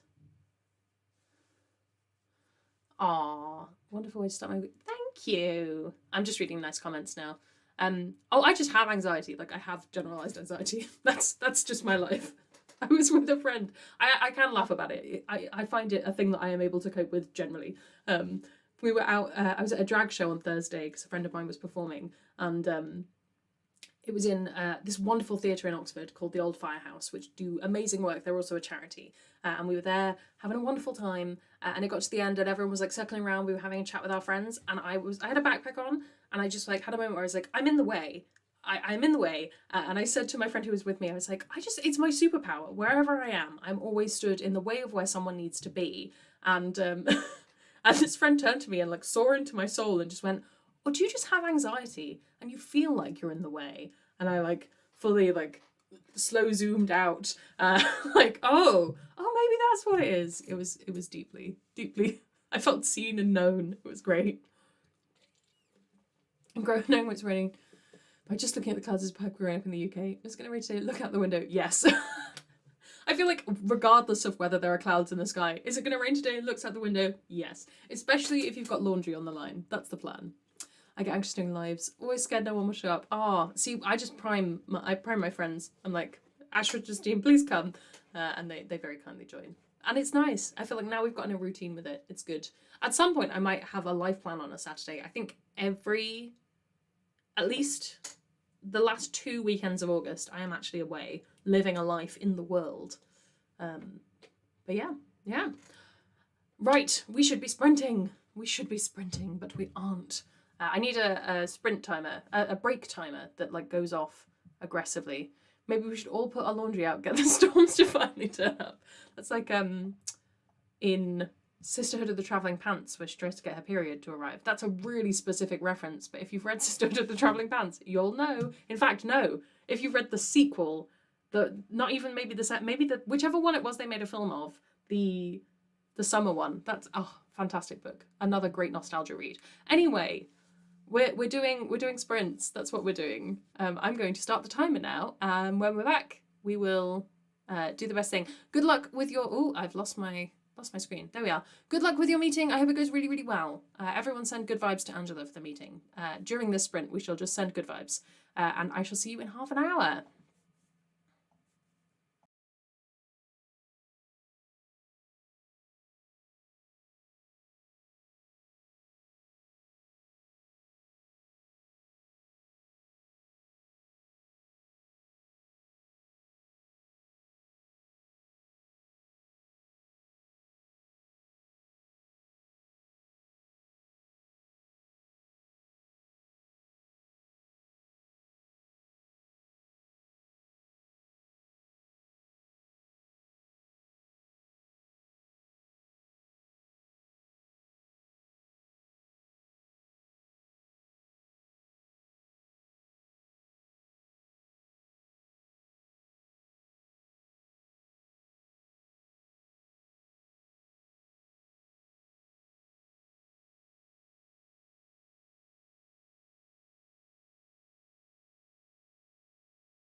And we're coming back. We're returning. It has been 30 minutes. Let's go. How are we doing? How did that go? Kenny's getting distracted. 6 more chapters left. You can do it. I believe in you. Like I've said just above, I think I've got at least 2 more sprints left in me. 2 more half an hours. How long have I actually been streaming for? I've got absolutely no idea. Nearly 4 hours. So, yeah. I got some left in me. We can do it. And I'm having fun. However, I have finished... Oh, I put them underneath the stack. I'm a terrible person. Yeah. I finished Certain Dark Things, which is my last book that I had to read this week. Hooray. Huzzah. Wonderful. What great things that I have done. Just feel like you need to be your own cheerleader sometimes. So I've done that. And now I need to decide what I'm going to read next. So I'm hoping you'll help me. Because while okay, I could start one of the 5 things that I have to read for next week, which are, in case you were wondering, in case you weren't here right at the start, spreadsheets open, living my best life, Very Secret Society of Irregular Witches, In the Hand of the Goddess, and Alana by Tamara Pierce, and A Carter Warrior by Nedia Okorafor. Could start all of those things, but they're all on my Kindle, and I'm not really feeling like reading on my Kindle right now. I'm enjoying having a physical book, and I don't have a physical book on my TBR for quite some time. So I'm gonna share with you. I've got 5 things that I've pulled off my shelf from my physical TBR, and yeah, you're gonna have to tell me what you want. I reserve the right to pick whatever I want in the end, but I'm hoping you'll help me. So I have The Best of All Possible Worlds, which Angela sent me for my birthday, which was in February, which tells you how long I've been sat on this book. This is Karen Lord. This is, I think, sci-fi? Yes. A story of hope, survival, and love. Finding the best of all possible worlds. Refined, meditative, and life-affirming. What are we feeling? I feel like if I read this, then Angela will be upset that I read it on a stream where Angela wasn't here. So we might... Unless everyone says this one, we're pending. We're potentially pending. We'll see. I've Hench by Natalie Zena Walschutz. This is a smart, imaginative, and evocative novel of love, betrayal, revenge, and redemption, told with razor-sharp wit and affection, in which a young woman discovers the greatest superpower, for good or ill, is a properly executed spreadsheet. So it's like office help for criminals. And this was from my wife Katie for Christmas because she's read it and I haven't, and she thought I might like it. So humorous, potentially, superhero-y, supervillainy stuff. Let's do the paperbacks. I have The Bright and Breaking Sea, which is seafaring fantasy, I believe. Seafaring fantasy, it literally says it on the back. A dauntless heroine in a world of magic and treachery. We have a foundling. She is now the captain of a ship. She has a magical affinity to the sea, but the waters become perilous when the Queen sends Kit on a special mission with a partner she never asked for. The Queen has commanded they journey to a dangerous pirate quay and rescue a spy who's been gathering intelligence on the exiled emperor of the place that they're in. Potentially. Do we want seafaring fantasy? I have Fibre Counter. This is YA. This is, there's a kind of like magical currency that's also tied to socialness. With one drop of flair, one can light the sky with fireworks or set the world on fire. 17-year-old Ingrid Ellis wants her fair share of flair and she has a plan to get it. She's going to rise to the top of the arm of Lyndon Holt, heir to the largest fortune of flair in all of Candace. But the higher she rises, the further there is to fall. I believe this is Sapphic, but I'm not 100% sure. Potentially. And lastly, I have Jade Fire Gold. This I've had on my TBR for ages. There are 2 characters, one with no past and no family, another who is a lost heir. They meet, want to reclaim the throne, unlocking the past. Girls of Paper and Fire meets A Song of Wraiths and Ruin. That's the vibe for this one. I do not have any smart choices. No. These are the 5. These are what you're getting today. I'm not reading smart on the stream. That's not what we're doing here today. Potentially a future live stream, maybe in an evening. I just feel like it's very daytime right now. First of all is the C one. All right, yeah, so we've got sci-fi stuff, superhero villainy stuff, YA social currency romancy stuff, potentially, seafaring stuff, and YA fantasy stuff. You guys have a certain amount of time to persuade me. So far, we've got A vote for the sea-based one. We've got a vote for Jade Fard Gold from the same person. I see you're voting twice. It's evening here. Fair enough. It's just very, very daytime for me. I'm voting for Hench. I'm going to try and like keep an eye out. I have actually no idea how many people are here because I don't have that setting on. So if you are here, welcome. You're having a wonderful time. Fantasy one or the seafaring one. Okay, I've got... That's 2 votes for the sea one at the moment. Sci-fi verse, second choice Hench. Oh, right, I should have made an actual poll, but that is beyond my OBS abilities, alas. Throwing one in for Hench. I think that might be Hench winning out then, unless people start saying very, very strong things. Do you want the full blurb for Hench in case you want to change your vote? Okay. Anna does boring things for terrible people because even criminals need office help and she needs a job. Working for a monster lurking beneath the surface of the world isn't glamorous, but is it really worse than working for an oil conglomerate or an insurance company? As a temp, Anna's just a cog in the machine, but when she finally gets a promising assignment, everything goes very wrong, and an encounter with the so-called hero leaves her badly injured. And to her horror, compared to all the other bodies strewn about, she's the lucky one. So, of course, then she gets laid off. With no money and no mobility and only an...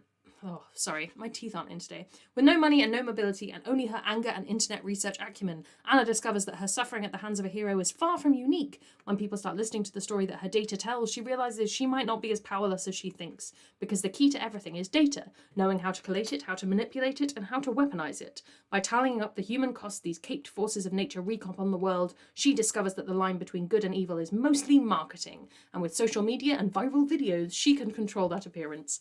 It's not too long before Anna's employed once more, this time by one of the worst villains on Earth. As she becomes an increasingly valuable lieutenant, she just might save the world.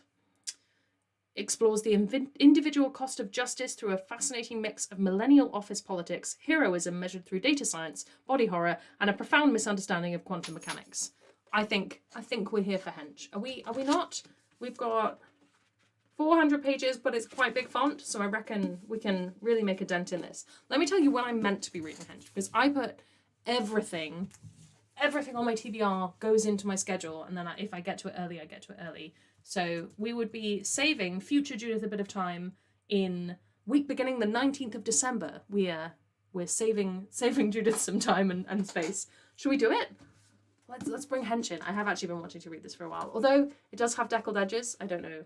I don't think they're going to show up. And deckled edges is not my favourite thing to read physically, but that's my only downside. Let's do it. I'm ready to find out how to save the world with spreadsheets. Also, the author apparently writes things for LARPs, so that makes complete sense to me. What is everyone else reading? Is anyone shifting their reading focus into other things? What are we up to? What are we doing? I'm trying to work out what I'm going to do with my evening. Because as much as I would love to just stream all day, I think I will actually just completely burn out if I try and do that. So I'm trying to decide what I want to do, because normally we are playing our way through the Skywalker saga, which has been very good fun, but Katie sprained her wrist, so we can't play at the moment. So perhaps I shall find another game. Is anyone playing Stray? I'd really like to know if Stray is any good. So I might just have put Hench on Kindle. I'm a salesperson. Somebody give me my royalties. But yeah, we can do a read. I'm going to go to the library and pick up my copy of Lock Plans. Yes, read Lock Plans, have a wonderful time. Playing games and being in bed. That is 100% a wonderful use of a Saturday. Like, genuinely, one of the best ways to relax one's mind. Just have a little bit of a game on. Yeah, no, I think that's very, very good use of your afternoon. If it's afternoon where you are. Good use of whatever time it is. This is also a very lovely floppy paperback. I haven't read a floppy paperback in a while. This is a very strange imprint of HarperCollins. There we go. It's just got very strange. W.M. Morrow. Questions. But yes, we're gonna do probably at least another hour. I am gonna nip to the bathroom at the start of this sprint though, so I will be a little behind, but that'll be fine. And also make a cup of tea because I'm in need of caffeine. The water is not cutting it. No, see, this is one of the biggest things I think I had to learn as an adult when I hit like 20. Whenever it was that I really started like working and I stopped having quite as many hobbies that were with other people just because life happened. I had to learn to really, really value rest. and put a lot of value in resting as an activity, which is something of a, whatever the word is when two sentences don't match up, or two phrases, an opposite antonym, possibly. But resting is an activity and it counts as a valid activity. You've got to give yourself space, regardless of who you are or what you're doing. And obviously sometimes it's like, I still have to walk the dog today, but can I turn that into like a restful activity for my brain and my life? But yeah, enough of me trying to be helpful. Because I'm just a human being with experiences. I have no professional qualifications to give advice. Zero qualifications here. I just have lived. I have existed, and that is my expertise. Other animals spend loads of time. Sarah makes a very good point. Luna spends, I'm going to say, like 90% of the day asleep. She's conked out right now. Fast asleep directly behind my office chair. Just right in the way, so that I have to awkwardly shunt my way around. Do that as well. If I don't listen to myself and remove myself and rest when I need to, I end up having massive meltdown. Yeah. Be like a lovely dog having a good nap. And we wouldn't judge them, and we shouldn't. And it's also treating, like, if I said, I'm feeling really bad for doing nothing, I know that you would respond with, no, this is a really good use of your time. So treating yourself as you treat others is a difficult thing to do, but helpful. But as I say, I have absolutely no qualification to give advice, and I know for some people that's very, very wanky, to use my own terminology. But sometimes you need the reminder, right? We're going to sprint. We're going to sprint for half an hour again. We're switching to this one, and I'm resetting the timer because I learned how to do it this morning. I'm so pleased. I'm so pleased because I like StreamYard, but like, this is more fun. This feels like a fun, like, little project to also have all of this open. Right, we're gonna go. Have a lovely half hour, everyone. Resting, reading, whatever it is you're up to, making cups of tea. That's my goal. And I'll be back to tell you if this is any good. All right?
Welcome back, everyone. Awkward, spooky voice. I think that's the one thing I'd really like to fix. Some sort of like very quiet musical slide back into the stream. I think that would be fun. Henge, good fun so far. Enjoying it. I got 99 pages in, which is the start of chapter 3. It's some long chapters. I think chapter 1 was like 60 pages or something. It's really hard to flick because these are silly deckled edges for no reason. But yeah, it's enjoyable. It is that like nice mix of like office culture, hustle culture, and supervillainy. I am intrigued. I'm fascinated. And tea was definitely needed. I don't mind a long chapter if there are obvious pauses in it, and this does have some like nice obvious like, okay, I can take a break here, there's a shift in time. But it is, the whole book is, my copy is like just shy of 400 pages. And I think there are only 8 or 9 chapters. Those are acknowledgements. I'm not looking at any of the text, I'm just looking for the chapter headings. But these are deckled edges, so I can't do it. Yeah, 8 chapters for 400 pages. I'm just going to check which edition it thinks I'm reading from, because I think it's wrong. Oh well, never mind. Not the end of the world. It just won't track the percentages properly. 10 pages, sorted out some house things, well done, well done. And as ever, the much needed tea. I keep forgetting to have tea in the afternoon at the moment, and it is genuinely affecting my mood in a way that I do not like. I don't like it. I don't like it. Oh no, Kenny. Not again. Not again. Gotta, what's the word? Shake it off and switch to other things. Also drink tea. We're all here. It's 3:30, it's tea time. Although quite depressingly, I've reached a stage in life where I can't have caffeine after 4. If I have caffeine after 4, I do not sleep. And like I'm an insomniac generally anyway, so I really, really can't risk switching myself up. It's not good. Same old here, decided to watch The Umbrella. Have you seen it before? And are you on like the new season or not? I'm waiting for Asha to get to the new season. I'm very excited to talk about it with her because I watched it on the day it came out over like 2 days. My thing with Umbrella Academy is I have to binge it. Like I can't ration it out. It's not happening. The first season I watched all of while Katie had the flu. The second season I can't quite remember what I was doing, but it was something similar. And this one I watched while I sewed. Cup of tea might be a good idea. Yes, it is. Always a good idea. Whichever kind of tea you're drinking, it's always nice. I mean, maybe if it's like really, really warm, I say throwing lukewarm tea on myself. Maybe if it's really warm, no, but most part, I'm here for it. But yes. How are things in the world? Uber Eats is trying to get me to buy things. No thank you, Uber Eats. I'm okay. Please stop giving me notifications. But yes. Decaf and green tea. There's green... get my teeth in. There was a really, really nice green tea that was like... Is it panna cotta? The stuff you have at Christmas? Flavoured? No, that's cheese.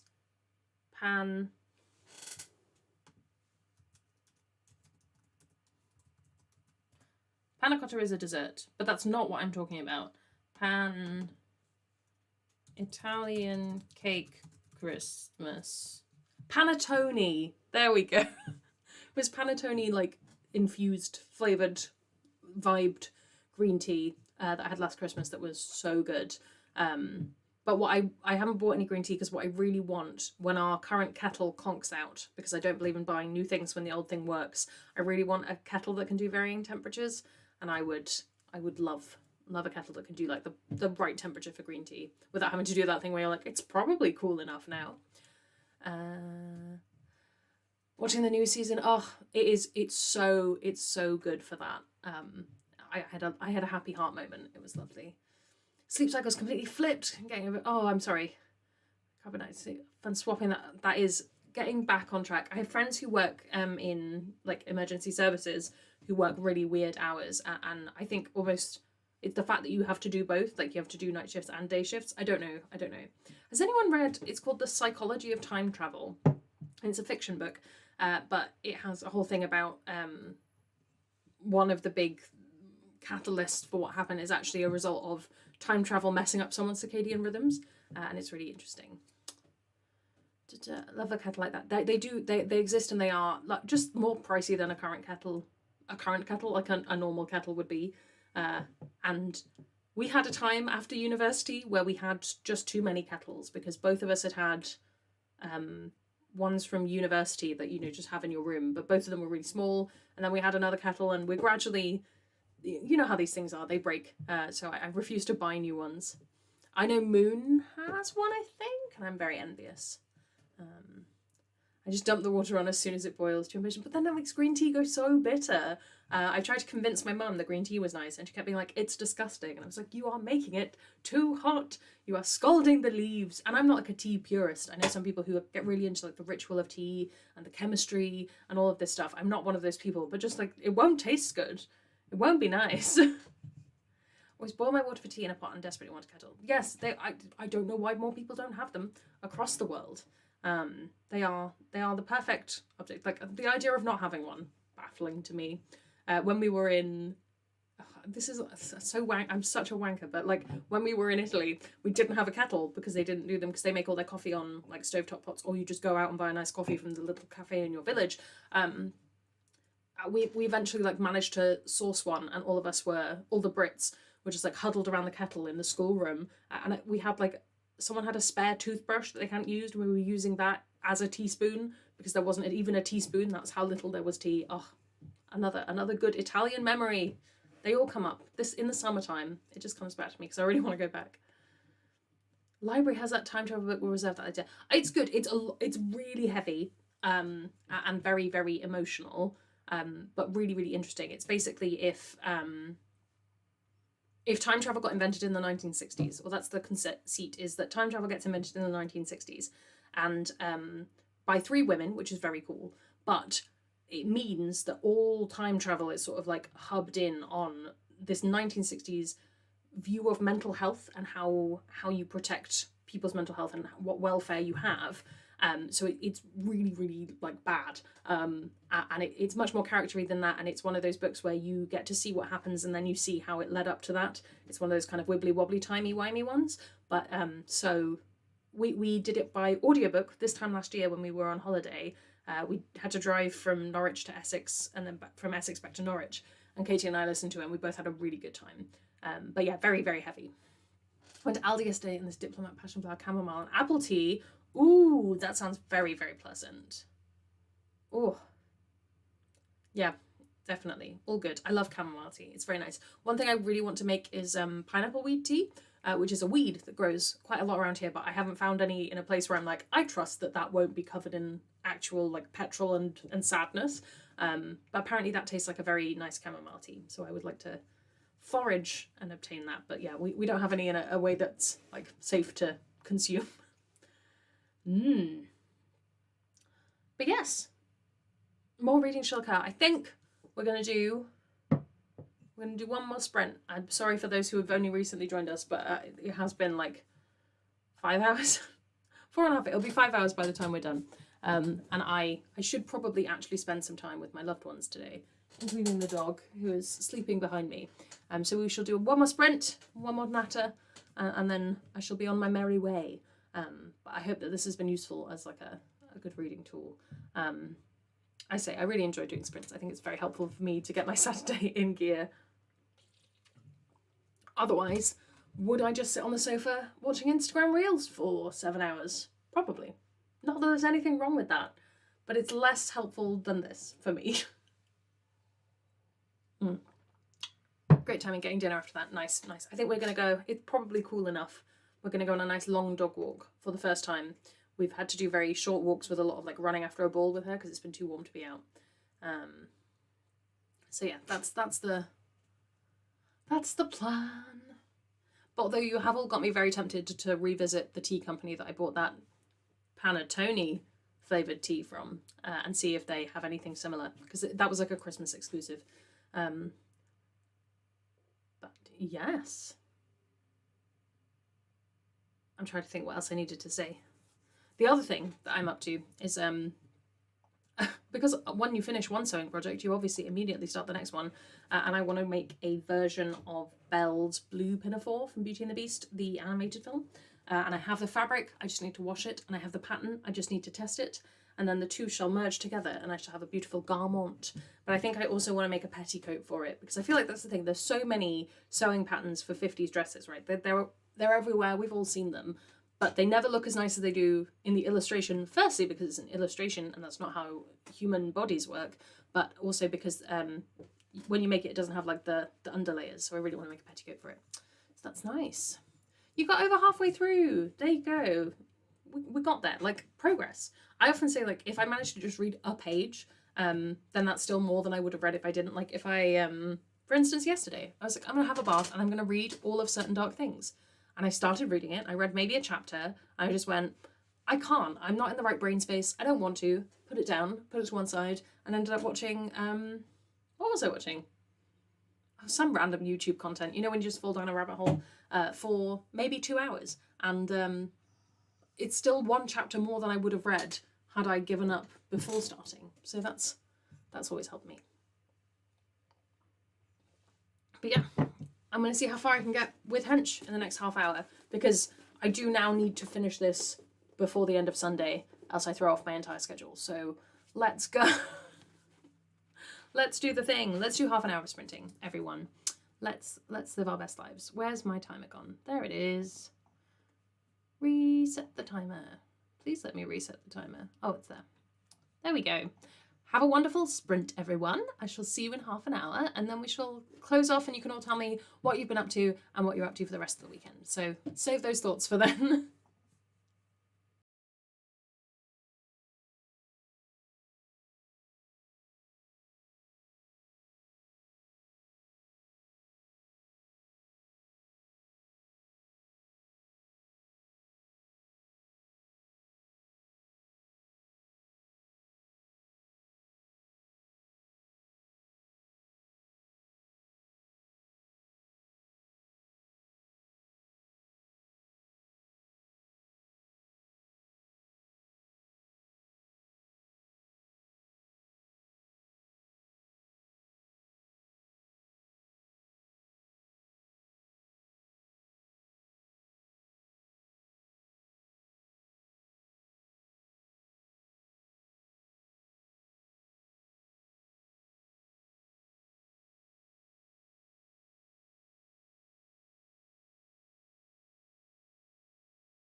Welcoming you back for the final time.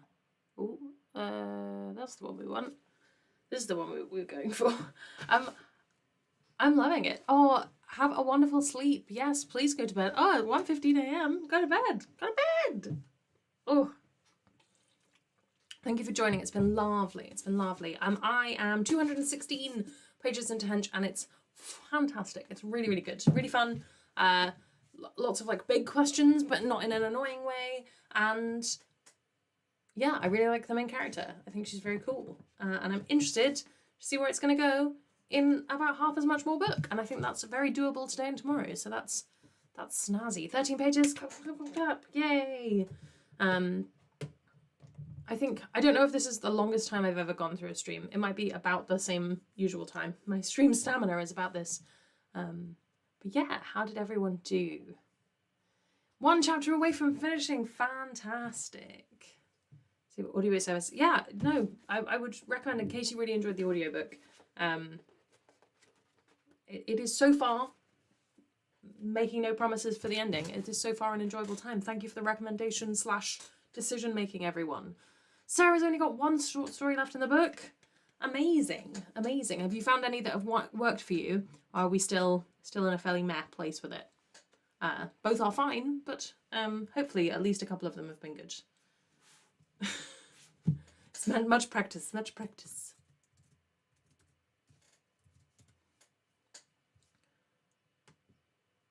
I'm just going to go read Clowns versus Spiders. Oh, that sounds both horrifying and excellent. I'm sorry it's still meh, Sarah. Boo. But hey, now at least you know. Like, this is a good data point of I didn't like this. So everything ever that gets compared to that, you can be like, okay, maybe I don't need to read that. And that's helpful in this world where there are too many books and not enough time.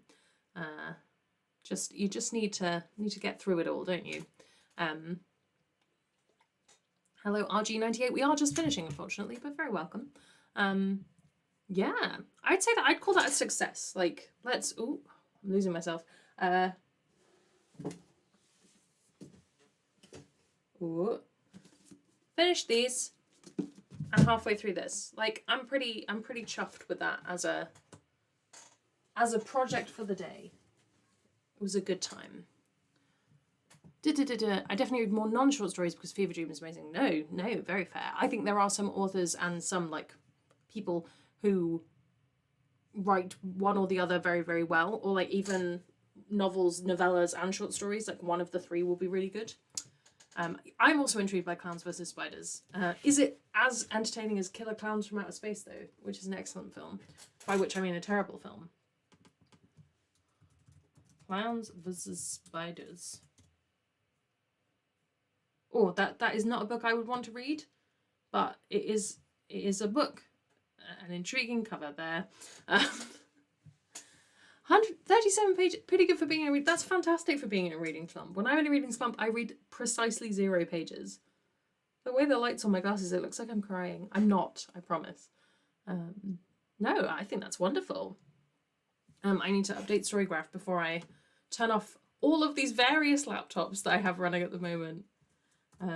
Because I need to sort out my technology and it is not happening today. I don't know if people have noticed, but I've tried to minimize the amount of wobble on my desk. It's better. It's not fixed, like I can still definitely do that and it still shakes, but it's better than it was. As long as it's campy, I am happy. A motto for life, frankly. Killer Clowns from Outer Space, that's the height of camp for me. Although what was I talking about today? Mommy Dearest. A camp classic. Well, as you can see, my water is nearly done and the stream is nearly done. I want to say thank you to everyone for joining me here today. I had a really good time reading some books with you all and chatting about all the sorts of things. We hit all the major points of life, really. We hit weddings, we hit me talking about being in Italy all the time because that's who I am as a person. And we had a lovely time. I would like to thank you all for joining. I want to thank especially my patrons from over on Patreon who support the channel and make me feel like I can do streams like this because I feel valued and fulfilled as a person, and it's very lovely and I thank them all. Thank you, Stephanie. And yeah, I hope that everyone has a really lovely rest of your weekend. If you are off to bed soon, I hope that you have a good sleep. If you are just continuing on with your afternoon, I hope you have a really lovely afternoon. I hope that you have delicious foods today and that your reading goes well. I shall see you all in the future.